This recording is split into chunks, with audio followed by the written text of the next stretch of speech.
Welcome back to my channel, and by the way, my name is Edward, and if you're new to my channel, don't forget to subscribe and ring that bell so you don't miss any updates. So basically guys, ang gamit ko ay OBS Studio and yung iVCam. I'll put the links below sa description box, okay, para i-click nyo na lang. Gamit ko po ay OBS Studio. Sa mga hindi pa alam kung ano ang OBS Studio, ito po ay open broadcaster software and this is totally free.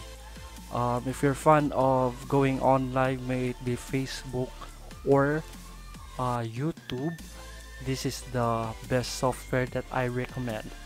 Ang maganda nitong iVCam, pwede mo siyang gamitin na wireless kasi pwede mong i-connect ito via Wi-Fi connection. Kung gusto mo rin itong gamitin using USB cable, pwede rin po. So you have two options. Okay, so again, i-download nyo siya sa phone nyo and sa PC. And once you already downloaded it, just open iVCam on your PC and then yung sa phone nyo. I'm using USB now. So, i-click nyo lang, automatic po siyang magko-connect, magsi-search po siya. Okay, and ito na po yung iVCam natin. Yan. Nakikita nyo na ako guys. So, ito na po yung gamit ko ngayon.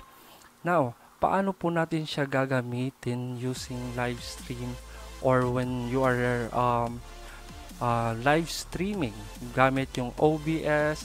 Pwede rin po siyang gamitin sa Streamlab. Okay, so now let's open our OBS Studio. And by the way guys, kung may problema kayo sa OBS, yung black screen, kung hindi ito yung nakikita nyo sa screen nyo when you open the OBS, okay, kasi na-experience ko lang yan, tingnan nyo lang sa baba sa description, may tutorial po ako dyan. Okay, at just follow the steps and you're good to go. So kung nakikita nyo dito sa my lower bottom left, may scenes. So depende po yan. So ito may mga nakaset na po akong scenes. So I have the scene 1, my tutorial, my live. Ito po.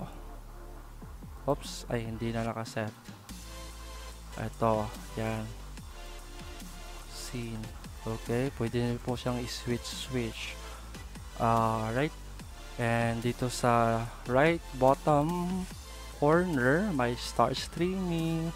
Ito, nagre-record po ako ngayon. May studio mode na setting, etc. Sa susunod na tutorials ko, ituturo ko sa inyo kung paano mag-live. Okay, so now ituturo ko muna kung paano i-set up yung camera on your OBS. So, punta tayo sa scenes. Pwede nyong i-rename yan guys. Okay, sa kung anong gusto nyo. Yan. And just save it. Okay, sa akin ngayon, ito lang muna. And then sa source, sa sources, ibig sabihin, dito po natin set kung anong gusto nating sources. Meron ditong audio input capture, audio output capture, may browser, may image, game capture sa mga gustong maglaro at gusto nilang i-live yung laro nila via Facebook or YouTube. So kung nakikita nyo guys, may mga nagla-live streaming yan sa Facebook. Ang dami-dami. Okay, so eto. So ngayon, pipili natin video capture device.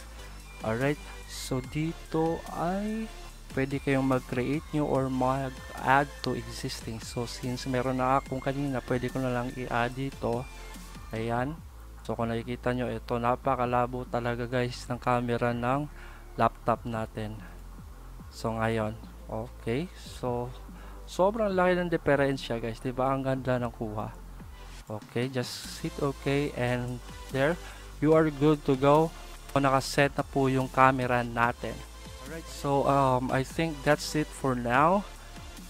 Don't forget to subscribe to my channel and next tutorial ko ay ituturo ko kung paano kayo mag-live on Facebook or YouTube. Alright, thank you so much for tuning in, and don't forget to like, share, and subscribe. See you next time.